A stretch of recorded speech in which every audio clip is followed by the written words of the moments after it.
Hi అండి అందరికీ. ఈ చెట్టు పేరు వావిలి చెట్టు అండి, లేదా బర్గుండి అని కూడా ఇంకో పేరుతో పిలుస్తారనమాట. ఇది ఆయుర్వేదంలో బాగా ఉపయోగపడుతుందండి. అండ్ ఇది బాలింతలకైతే వేడి నీళ్ళలో ఆకుల్ని మరగబెట్టి స్నానం చేయిస్తారనమాట. అలాగే ఒళ్ళు నొప్పులు ఉన్న వాళ్ళకు కూడా ఇలాగే నీళ్ళలో మరగబెట్టి స్నానం చేయిస్తే ఒళ్ళు నొప్పులు తగ్గుతాయని అంటారు.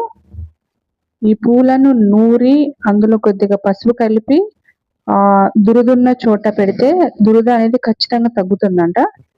నిజంగానే తగ్గుతుందండి, మీరు ట్రై చేయండి.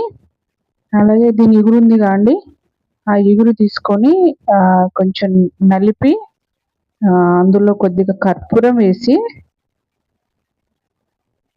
ఒక ఉండలాగా చేసి మింగిస్తే దగ్గు, జలుబు అనేవి తగ్గిపోతాయండి.